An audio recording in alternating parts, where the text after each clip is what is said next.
Hi everybody, it's Ellen Violette here, and today I'm going to talk about 11 ways to write ebooks fast.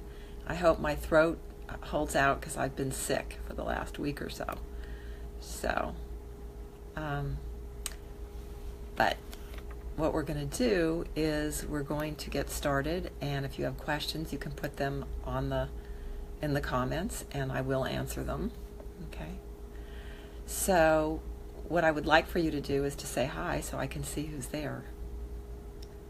But anyway, one of the reasons I want to talk about 11 ways to write ebooks quickly and easily is because I know that if you're like me, you want to do everything the right way and you want it to be really good. Hi, Anne. And so in my mind, what I was doing was thinking, okay, well, this is the way you do it. And the truth is, oh, hi, Terry. The truth is there are so many ways that you can write ebooks. And if you can get yourself to think differently, it can really help you because, first of all, what's maybe right at one time may not be right at another time. And it will also give you the ability to write so many more and write them more quickly. And personally, I have a backlog of a ton of them, because I had one book where I could actually take all the chapters and make each one of those into a book, but they didn't work anymore as one process. So I've got a lot of work to do myself in that respect. But I have written them several different ways, and that's why I know that it can be done. So the first thing that you can do, and it's funny because when I did this the first time, I didn't know I was going to turn it into a book. But I did my virtual ebook expo. I did a few of those in the early years, long before everybody was doing telesummits. And hi, Veronica. And so what I did was I interviewed a lot of people.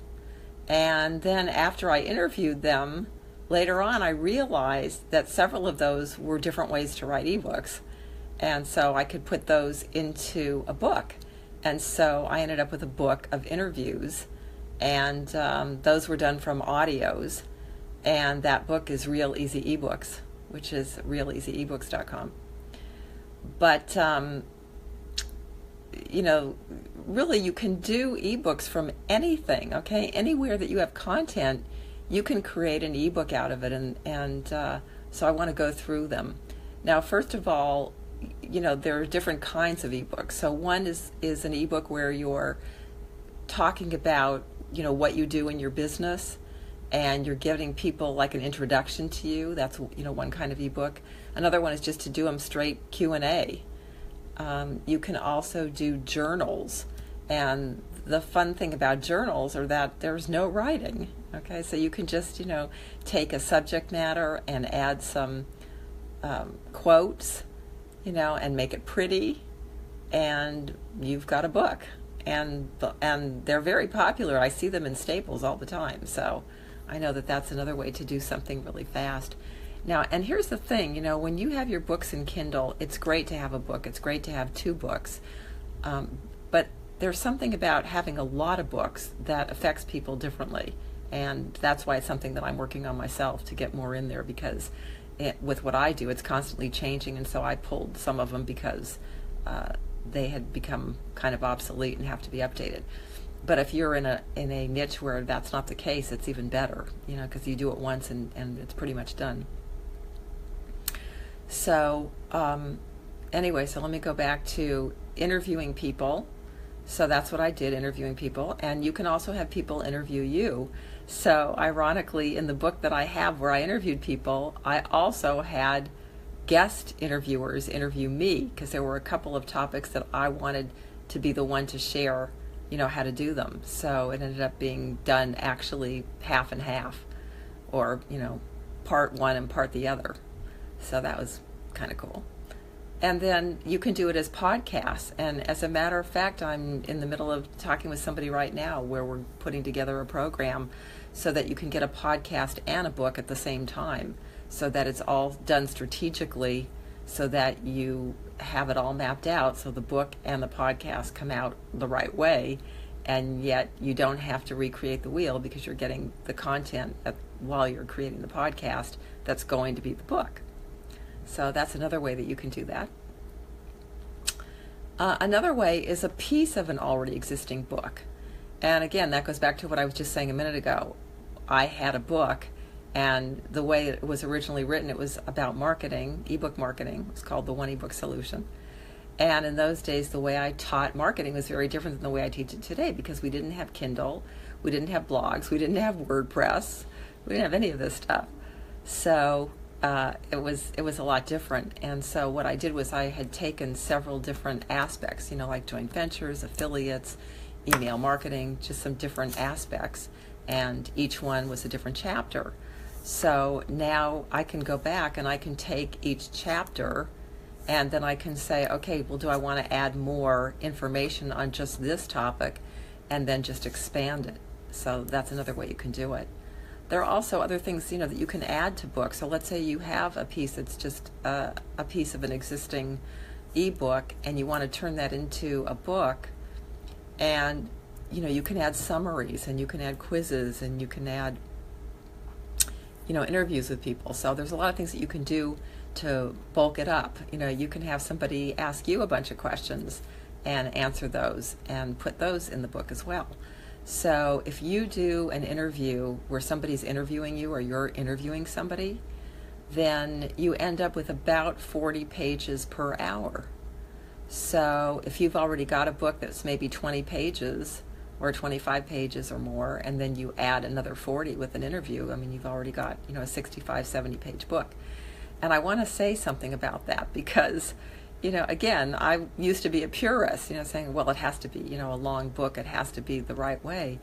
But it's really interesting because I have now been introduced to all different kinds of ways of doing this over the years, because I watch a lot of interviews and webinars and all things related to book publishing. And so, thank you for the heart.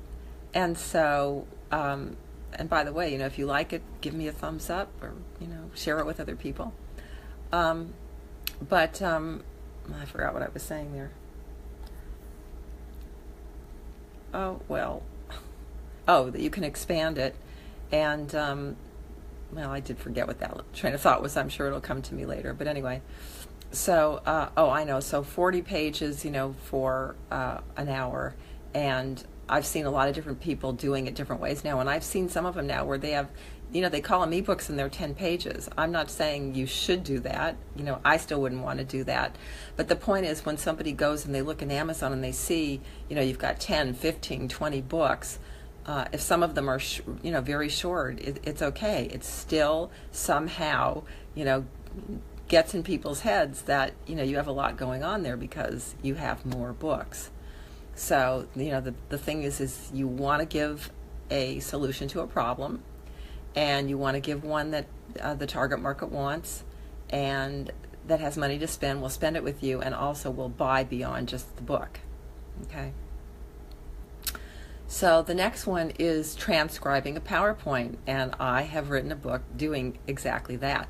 And the thing I love about writing books from PowerPoints is when I do a PowerPoint, that is my outline, okay?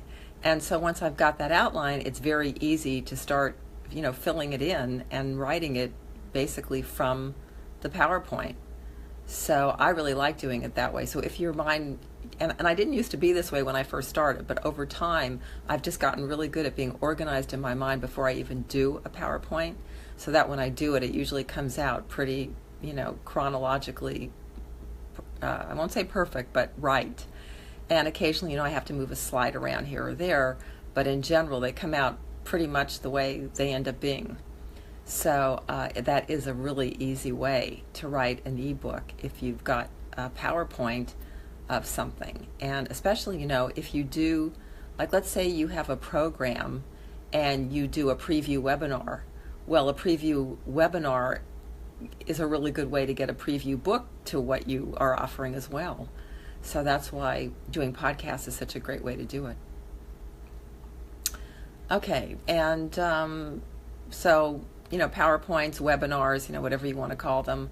Again, another way to do it, though, is rather than taking the PowerPoint, which is what I did, and then filling in the blanks, you could actually take the whole webinar and then just have it transcribed. So that's another way to do it. It is, a different process. I find that if I do that and then I want to start changing things around, it's very difficult for me to change them around. Whereas when I do it from a PowerPoint, it's a lot easier because I'm thinking it through as I'm writing it. But again, everybody's different, and it depends on what you're trying to accomplish, and it also depends on how together it comes out for what it is you're trying to do. So one of the things that always puzzles me about these Facebook things is I never see any questions in here. I always have to kind of go to the page. But anyway, if anybody has a question, feel free to ask me. So another way to do it is transcribing videos or transcribing audios. So again, I said, you could interview people, and of course you can transcribe those. But let's say you're not thinking about that, and you've just done some videos, like for instance these Facebook Lives. Let's say you did a series of Facebook Lives and you then had them all transcribed, and each one could be a chapter. So you could certainly figure out what you wanted each chapter to be and then lay it out so that you did it that way. And you can also do that with blogs. You can do a series of blogs, you can do a series of articles. Again, the best way to do any of these is to have your outline first, because then you kind of know where you're going and you have a roadmap. When you come back and try to do it after the fact, I think it can be much more overwhelming to do it that way. It doesn't mean you can't do it that way. If you're just hearing me say this and you've never thought about doing this before, and you want to do that and you've got a ton of content, definitely, see how you can put it into an outline that makes some sense. That could be a book, and then you can do it that way. As a matter of fact, when Jim Edwards and I wrote Sell More eBooks, it was a series of 39 tips. I hate to call it tips because they went from like 1 to 3 or 4 pages each, but basically it was like each one was, one thing that you could do to market the book. So, if you have a bunch of articles, you have a bunch of blog posts, you could easily do that kind of a book where it's like, a tips book.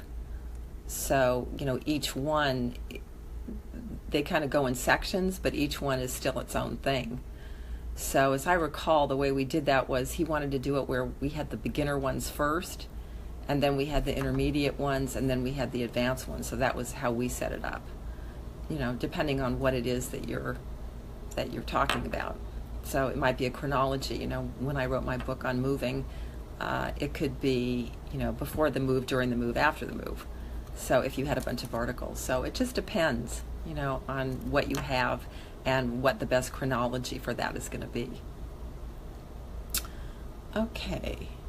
So what I want to do is go over to my page and see if I can see anything there, because I don't see any questions. So does anybody have any questions on this or anything related to this? Oh, now my page is gonna not work. Of course. Okay. Oh dear. Now let me try that again. Okay, now the main thing is regardless of what kind of book you're going to write, number one is make sure that you do an outline so you know what you're talking about. You're not all over the map, because it is easy to get overwhelmed if you don't have that roadmap. That's like the most important thing. And the second thing is, what is it that you're trying to achieve? Oh, here we go. Okay. How do you go about coaching someone to get their book written? Oh, how do I? Well, it really depends, but here's the thing. When I work with people, the first thing that I always recommend people do, very first thing, as Veronica knows, is to do the research. And it's the market research, okay, not the book research. And the reason for that is that what I have found, and I've coached a lot of people on writing books over the years now, as you well know, because Terry was my first webmaster, so Terry's known me forever. But the thing of it is that what I have found is that sometimes it's not actually set up right, and it needs to be you need to do the research so you know what your options are. And what I mean by that is there are a few things. So one is, for instance, I had a woman come to me and she was writing a book, and she already had her title. The book was already written, and she thought it was a book about death, and that was what was in the title, but it wasn't a book about death. It was a book about the afterlife. So we needed to change the keywords. We needed to change, I think we did change the categories too, or at least one of them. And because it wasn't done right, because her mind wasn't thinking how the people were going to find her. Okay, she was just thinking about how she saw it. So that's not going to get people to be able to find your book, and if they can't find your book, they can't buy your book. So that's the first thing. The second thing is it can affect how you approach your book, and as a matter of fact, Veronica and I have been talking about that. If she goes in one direction, it's more about a relationship with one person, whereas if she goes, and I don't want to give any of her stuff away, but if she goes in another direction, it's going to be about a completely different type of relationship. So that's why you need to know where you're going to put it. And then, part of that can be determined by, okay, well, which ones are selling more, or which ones are selling for more money. For instance, I once helped a woman with a book that was on reflexology, and she was trying to decide if it was reflexology for toddlers or reflexology for teens. And as it turned out, the books that were going for teens were selling like in the $9 range, and the ones going for toddlers were going in the $2 range. So, it made sense for her to start with the teens. So that's what she did. So that's why it's so important to do that. Now, I have had people come to me where once we did the research, it just wasn't going to sell, and I could tell right then it wasn't going to sell. As a matter of fact, sometimes I'll work with people where they're considering two different options, and as it turns out, one will sell really well, and the other one, there's just not really a market for it. Or maybe the market is online for one and very specialized offline for the other one, and maybe they don't want to put in the time, the effort, the energy that it's going to take to go offline, or maybe, they're working at home, or they have somebody, they're taking care of, or whatever, and so they don't want to do that. So all those things come into play, and so that's why it's important to do that research first, so, you get an idea of, what your options are, which ones are going to be the best, and, for you, and, that's the deal. So that's what I do first. Then the next thing is of course, how are they planning to use this in their business? Why are they writing this book? And again, because if somebody's writing a book, like for instance, let's say somebody's writing a book where, as a matter of fact, this happened to me too. I had a guy come to me, and he was a bodybuilder, and he wrote a book, and the book was so technical, and yet he was trying to get to a consumer audience, and it was not going to fly because I was kind of his audience, and I was going to sleep from the book. So this is just too complicated for a beginner. And so what he needed to do was to write a different book that was much simpler, much easier to understand, and was really a prequel to the book that he already had. So again, that's why, that's what I do when I work with people. It's like figuring out, okay, what are you trying to accomplish? If you've already written something, how is it working for you? Do we need to do something else? And then, what's going to work? And what's going to be, what's going to capture their attention? What are they going to want to read? What makes the most sense to get them to take the next step with you? And again, that depends on what are you trying to get them to do next? What's the next step? So all those things come into consideration. And then once we've got, the foundation of it, then it's a matter of, okay, how are you going to do it? How do you want to do it? And when I work with people privately, what we do is at that point we create an outline. So that would be the next thing, is creating the outline after we've done the research. Well, when I do the research with people, generally I end up, either helping them or coming up with the title for them as well.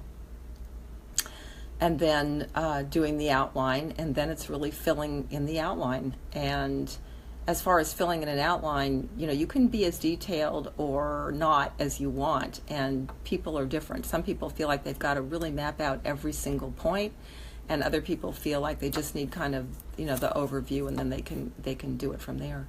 So it really just depends. So let's see. Okay, Colleen, hi. I'm always telling short stories about something that happened on one of our trips. I like to take pictures of people and places and tell stories. I was thinking about taking these and compiling a series of ebooks, each one focusing on a different topic. Oh, that sounds like a good idea. Again, people ask me this all the time, is this a good idea? I don't know. I don't know if it's a good idea until I go in and do the research. That's why, that's always the first step when I work with people.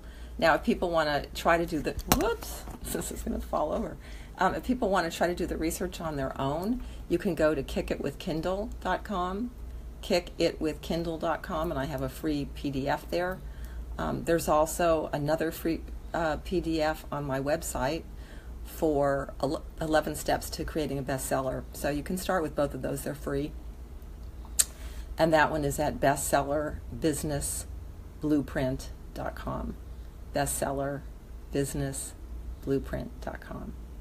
Okay, so that's a good place to start. And like I said, if I tell people, I'm just guessing unless I've already done, books in that niche, and then I know because I've already been there. So some of the topics I just know are fine. So it just depends. Okay. Oh, and of course, Betsy said we have the Mastermind for group support. So if people, feel like they're doing it on their own and they aren't ready for one-on-one coaching, but they want support, feedback, then we've got the Author's Profit Incubator Mastermind, which actually is just starting up. And let's see, I'll put these on the post after I'm finished here. But what is that one? I can't remember. I'll have to put it up later. Okay, so any other questions that people want to ask? Did I answer the question, Terry? That's the other thing. Let me make sure I got the question answered.